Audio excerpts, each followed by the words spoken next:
welcome. I'm really happy to see all of you, and I'm super excited to be wearing this headset right now. It's making my life. Welcome to Closing the Hireability Gap. Every student faces the challenge of choosing and acquiring employment as they enter adulthood, but the roadblocks between youth experiencing homelessness and their home counterparts are far more varied than you might imagine. It's not enough to prepare students for life academically. This special population must be equipped to manage all of the rigors of adulthood. So I didn't see a lot of people do this, but it's important for me that we make a connection and you know who I am. So my name is Shalina Guthrie. I'm the Director of Operations for McKinneyvento.org or MV Learning. We provide training to liaisons and all school staff to prepare them to not only understand the McKinney-Vento law, but to identify the signs of homelessness in the students that they interact with and connect those students to services as they qualify. So it's really cool, and if you want to talk about it later, I'm available. I have 3 children, as you can see in the picture. I've got Aaron, who's 13, he's in middle school, Abby, who's 10, and she's in elementary school, and then Adam, who's 7, and we live in Charlotte, North Carolina, so not very far. Hi! So right after this, I'm actually gonna be hopping in the car and driving back home, and I'm excited. It's been a long 4 days. Here on this slide, and you can access this in the notes and in the attachments on the app, but I've included my email, my LinkedIn, and our Facebook, MV Learning Facebook page so that you can connect with us if you'd like. Thank you. That's really helpful. Over here, Doc. Okay.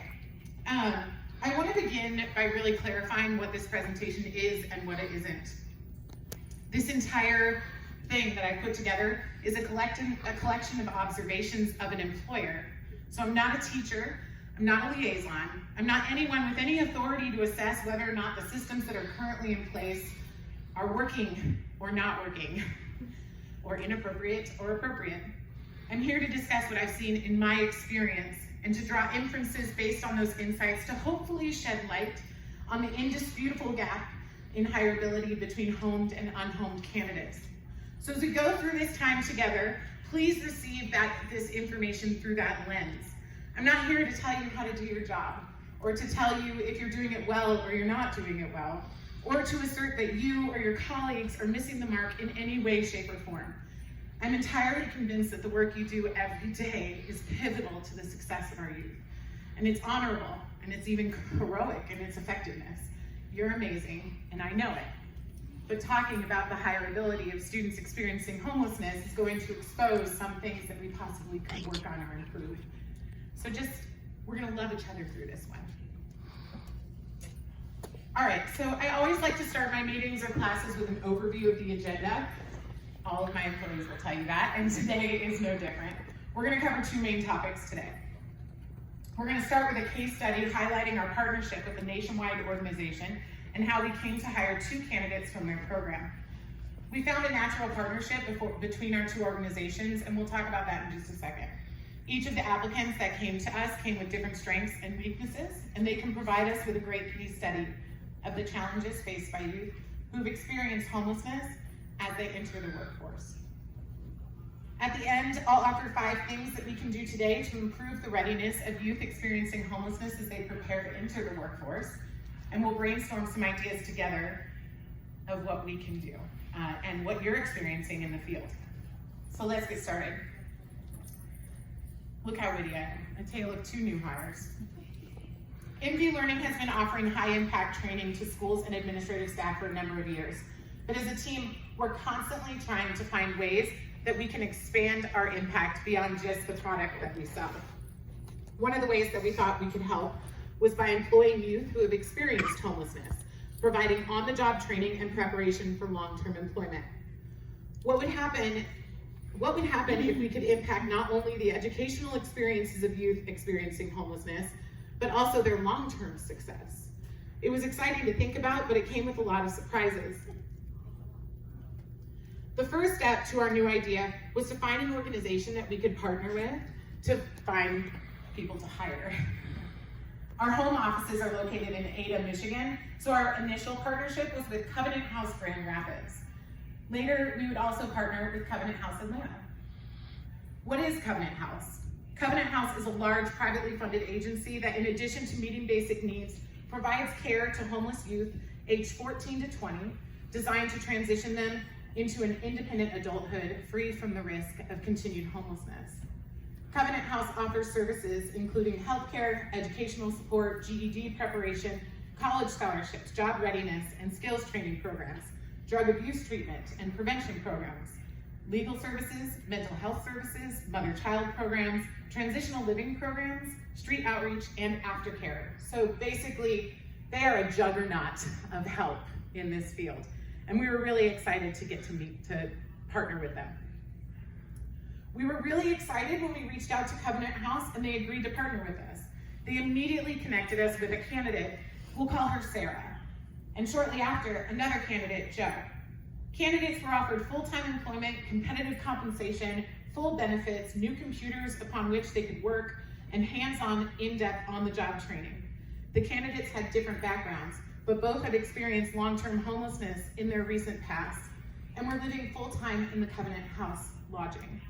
They had access to internet, food, and housing. So let's take a look at the general background information for both Sarah and Joe. As you can see, they had fairly similar educational experiences. Both were engaged in public school programs. Both experienced homelessness while in school, as mentioned. Sarah was a girl and Joe was a boy, which contributes to their communication styles and variances in their personal experiences, which we're going to discuss in just a minute. Finally, Sarah had completed high school in the traditional way, earning her high school diploma, while Joe participated in a job corps program during his senior year, specializing in restaurant services, and earned his GED. So let's first take a look at Sarah and the challenges that she faced during her educational career.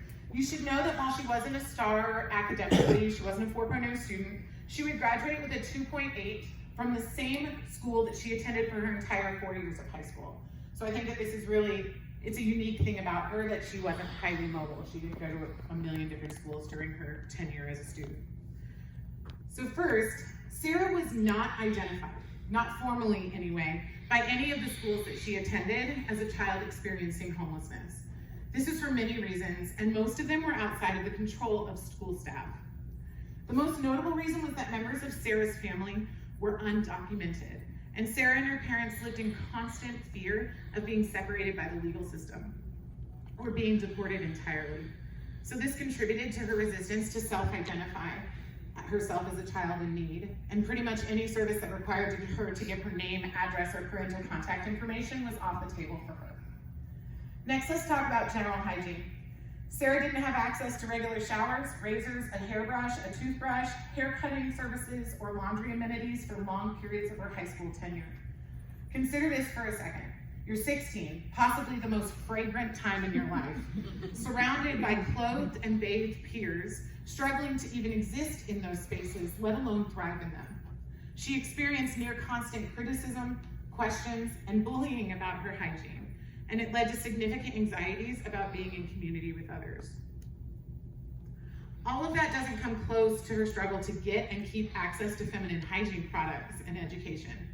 Sure, she took a health class, but her first visit to an actual physician outside of public vaccination clinics was when she came to work for us at 19 years old. Her limited access to feminine hygiene products would prohibit her from attending school for several days a month. A constant struggle when it came to her grades and her continuity of study. Because she was so quiet, withdrawn, and so resistant to help for the reasons already discussed, but she was also not a troublemaker, no one asked any questions because it was easier not to. Truancy issues were routinely resolved by default when her parents couldn't communicate with administration. And she always returned after 3 to 5 days, and to hear her tell it, staff just stopped asking questions about it. Finally, language barriers in her family significantly impacted Sarah's access to the services her school did offer, as she, by default, had no parental support or involvement. Even if she could have translated for her mom didn't want to come to the school because she might be asked for identification. So Sarah just got through it and didn't get any help. Let's talk about Joe. Joe had a much different experience in the public school system. I want to preface this portion of the presentation with an observation about Joe as a human being. He's kind, courteous. He loves to bring a smile to those around him. He is incredibly magnetic as a human being. He is, however, highly impressionable, and he has a strong need to be accepted, which definitely contributed to some of the decisions that he would make throughout high school. All that to say, I challenge all of us to resist the temptation to label him as a bad kid, even though behavior will play a really big part of his story. Joe was identified as a student experiencing homelessness early in his educational career. His family was able to take advantage of transportation and food aid, and his teachers were aware of his living situations as they fluctuated. However, as he got older, he continued to fall into groups of children who enjoyed mischievous and even illegal activities, and Joe consistently chose to participate. Eventually, after multiple suspensions, Joe was enrolled in the alternative learning program through the Job Corps. Joe struggled academically for his entire life. He wasn't a strong reader, and this only became more apparent as he entered high school. However, I remember him telling me, with a very charming smile on his face, that he had a way of talking his way through. And although he could barely graduate, he did so. So his grades were not there, but he was so charming that everybody was like, of course you're gonna walk with your friends. Because of his living and financial situations, Joe simply could not participate in extracurricular activities. He was built for football, physically, and prior to joining the Job Corps, attempted to join his high school's team, but his lack of transportation and near constant suspensions resulted in him being removed from the team. This resulted in a lot of unsupervised downtime for our lovable young man, and his friends were all too happy to fill that time with activities that did anything but support his educational pursuits. Finally, Joe and his family moved a lot. He remembers moving to a different school 7 times 1 year as his family moved from Florida into Atlanta and back again.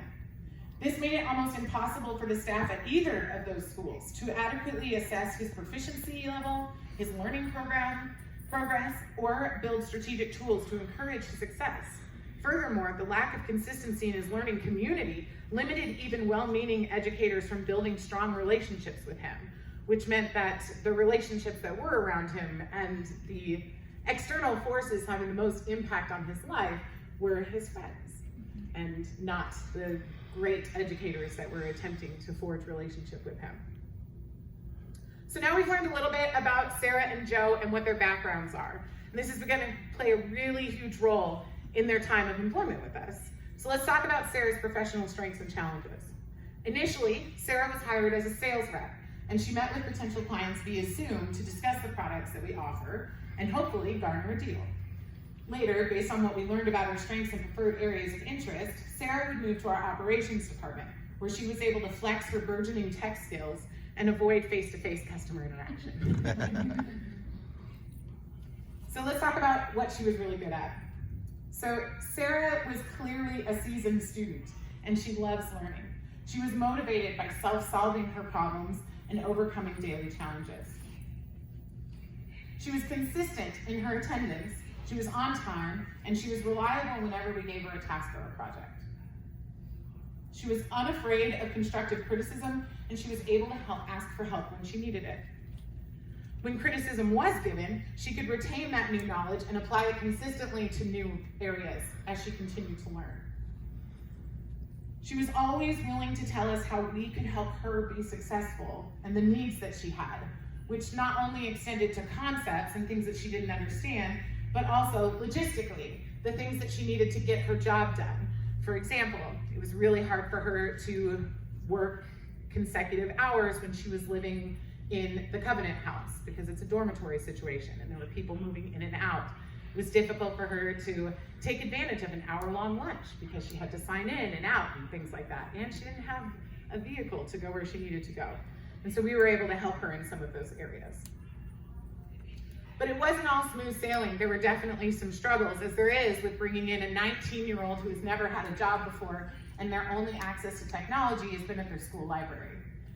So, and we are, just so we're clear, we're a 100% web-based company. So all of our products are online, we're 100% remote. I'm on Zoom like 7 hours a day. So you have to use a computer and know what to do. So while she clearly had experience with technology, it was clear that it had been in limited learning environments and that consistent access to technology and software tools wasn't present. So she knew how to navigate her computer, how to use a mouse, which was really, really good because I wasn't there to show her how. But via Zoom, I did have to show her, like, how do we access Zoom? How do I share my screen? How do I get on Google Docs? How do I use that effectively in my work?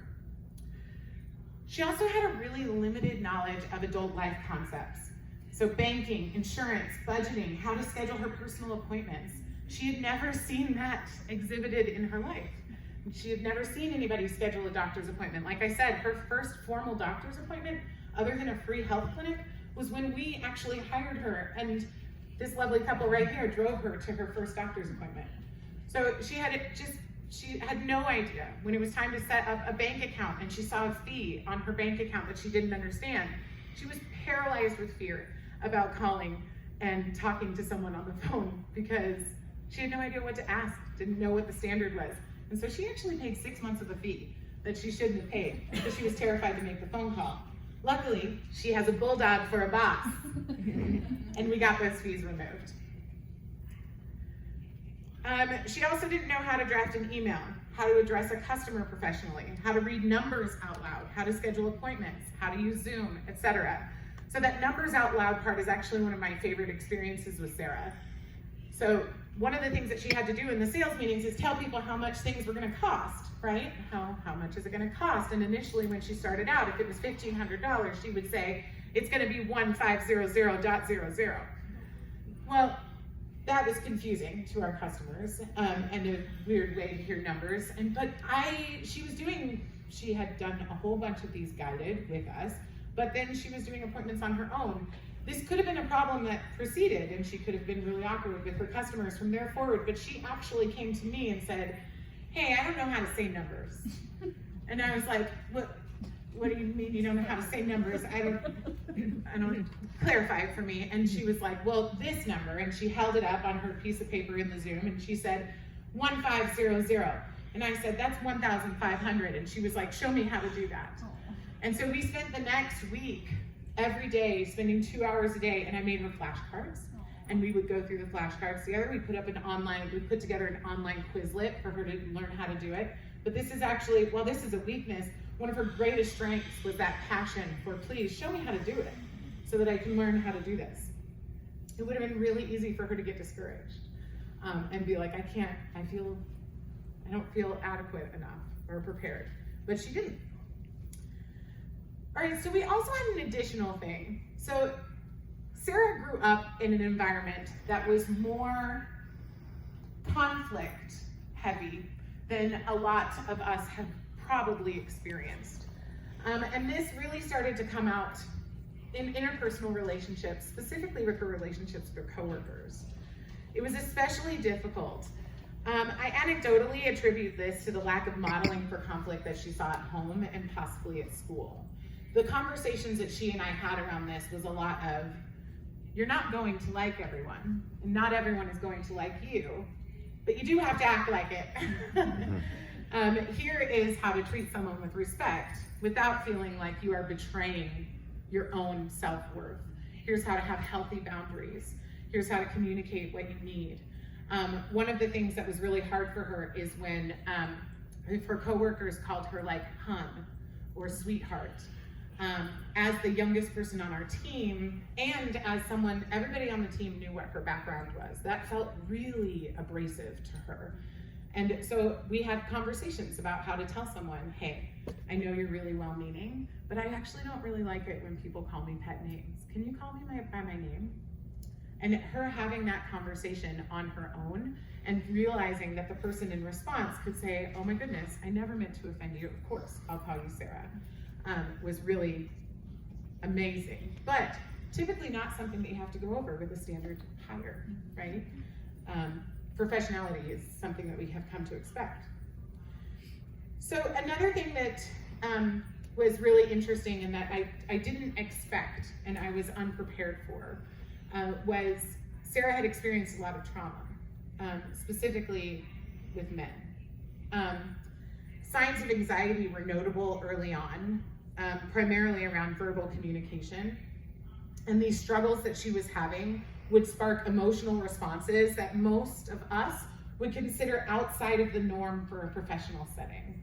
So she would feel very confronted by something.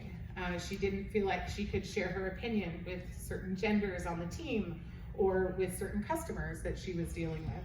And then also felt a heightened sense of defensiveness with females, which was just an interesting thing that we had to work through. All of this culminating in her knowing, I feel ill-prepared for this. I don't want to go to work because I don't feel like I can handle it. But she's a rock star, and we'll talk about that in a minute. Let's compare now. We're going to do some comparing and contrasting to what we experienced with Joe. So similar to Sarah, Joe was also brought onto our team to conduct sales calls. Over time, he would also move to our operations department in an effort to find an area where he could thrive.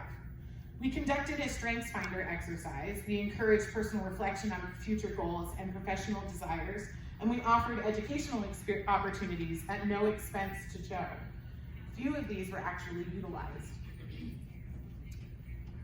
Let's talk about what he was good at. Joe's smile was contagious. I told you in the beginning of this, just a magnetic human being, charming, super relatable, somebody you definitely wanted to hang out with. And I never actually got to meet him in person, and I'm hoping that someday I will, because I wanted to hug this man so often. He was just the sweetest thing. His demeanor was always positive. It was a joy to see him come to work every day, and he was always quick with a joke or a compliment. Now this really, really helped him socially on our team. He quickly became a working, functional member of our social team. He had a clear desire to belong, and this paid off. And like I said, he quickly became a team favorite. No matter what he was asked, Joe was game. He might not know how to do it, but he would expect any challenge with a smile. Now, this is something that I was initially super excited about, because somebody who will look at something hard and say, yes, that's fantastic.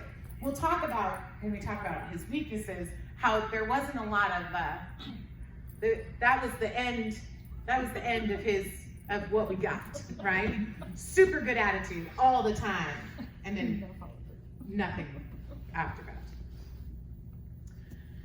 He had a great capacity for empathy, and he had genuine investment in his team. I very quickly realized that if we could give him a foundational set of skills, that this man could actually be a fantastic leader. He was able to inspire people who had been doing their job for a really long time. He was an idea guy. He could think outside of the box in a way that I wasn't always able to do. So as an operations professional and as a project manager, I have a very set way of things that I do, right? I have a very specific recipe for success. And he had this way of coming in and being like, man, that's awesome. What if you did this amazing magic thing? And I would be like, you're terrifying. And also incredible. The way that he was able to spark inspiration in all of us was awesome. And that's, I kind of moved forward to my next bullet, sorry about that. But he was able to think outside of the box. He was an idea generator. It was super exciting to work with him, actually. But let's talk about some of his weaknesses. Joe had a hard time showing up to meetings on time, and often he missed them entirely. When he faced any roadblock or difficulty in his workday, we would lose him. So we're a 100% remote company. It really relies on the accountability of the employee to maintain forward progress. And anytime something was difficult, Joe would disconnect from us entirely. Stop answering his phone, disappear from Slack. When we pursued him about this later, he would make excuses or become, and this was the hardest for me, become incredibly negative toward himself. So I would call him and I would say, Joe, I didn't see you after 11 a.m. yesterday and we work until 5. How are you doing? And he's like, I'm sorry. I am so stupid. I am horrible. I'm a bad person. I don't know why you even have me here. And that was really hard for me to overcome. That's an extra step that, again, we don't typically take with our employees. Like, we're able to say, hey, you gotta work till 5, and then the person says, oh, sorry about that, I'll make sure I work till 5. This was way deeper than that, and a really big personal challenge for me. Similar to Sarah, He had a limited knowledge of adult life concepts, so banking, insurance, budgeting, how to schedule personal appointments. He didn't know how much money he made for the first 4 months of employment with us. And that was because the bank issued him a debit card, and he understood how to scan that and use that, but had no idea how much money he was making and had no idea how much money he was spending. And so one week we had a clerical error. We actually changed payroll companies, and every single one of my employees missed out on a week of pay. Now I noticed this because I am neurotic and I check my banking stuff all the time. When I went and I spoke to him and I said, hey, can you check your bank statement and see if you got paid for this week? He was like, I don't know how to check my bank statement. I don't know where that is. I'm super overwhelmed. I am so stupid. And suddenly this question of, do I owe you money or not, became a much bigger situation. So also he had a limited knowledge of professional concepts, which was to be expected. So how to draft an email, how to address a customer professionally, how to, he could read numbers out loud. And I think because he was really into tennis shoes, and so he knew exactly how much those Nikes cost and could say it out loud. He needed to know how to schedule appointments, how to capitalize his name when he would write, how to punctuate a sentence, things like that. In that vein, it was clear that Joe had a hard time reading and writing. In a 100% remote environment, this made it really difficult for us to find a sustainable place for him as an employee, because everything we did was reading things on the screen or typing to somebody else. And finally, we had a really low retention of information with Joe. So tasks had to be assigned multiple times, and instructions were rarely followed proficiently or consistently. Feedback was extremely uncomfortable for him, and he became easily frustrated and discouraged. So more of that really, really negative self-talk, or frustration towards me for asking him to do it, right? That man hated when I talked about put a period at the end of a sentence. I mean, I could see in his face. My very charming Joe suddenly was not very happy with me every time I said it. Now let's talk about how this ultimately would turn out. So for Sarah, she thrived in the learning and executing of new concepts, and she became a leader on our team really, really quickly. In fact, she just had her 1 year anniversary with us here this month, and there are people on the team that still don't know what her background is, and they don't have to, because she's a full-fledged part of our team. And as far as I'm concerned, it's not my business to say. And just because you were hired through a specific program doesn't mean that you have to. So she's a full-fledged employee, and that's awesome. She expanded her working knowledge into new areas, and she even is my operational trainer. So when somebody new comes on, they have to meet with Sarah. So I want them to get together with her. She's really good at teaching, and she's constantly available to offer assistance to her coworkers. She also achieved independent housing during her 6 month of employment with us, which was really, really exciting. So thanks to the guidance of myself, as well as other people on the team, we were able to set up a personal budget for her. Nita knows exactly how much money she makes, and was able to budget for herself. She bought herself a car. She got an apartment. We were able to furnish it through donations. We put an Amazon wish list together, and I put it through my personal Facebook, and we were able to deck out her entire apartment. It is awesome. And so now every day, Sarah works in her own apartment every day. And it's fantastic. The final outcome was long-term employment and successful launch into a related field. So she is totally a success story and was as equipped as she could have been in order to have long-term employment. Joe experienced a totally different thing. He struggled persistently with personal responsibility and motivation. He became frustrated and discouraged while simultaneously increasingly resistant to growth opportunities and coaching. So in the beginning of when I was talking about Joe, I told you that we provided opportunities for professional development. So what this looked like was, you will take 20 hours of your week. I will hire you a personal tutor to come to you, wherever you are, to come and teach you how to read. Will you participate? I'll pay you, and we'll pay the tutor. And the answer was no. So, which was really hard and really difficult for me, because I had a lot of money and time and resources, and he wasn't interested in doing it. He remained in Covenant House until the end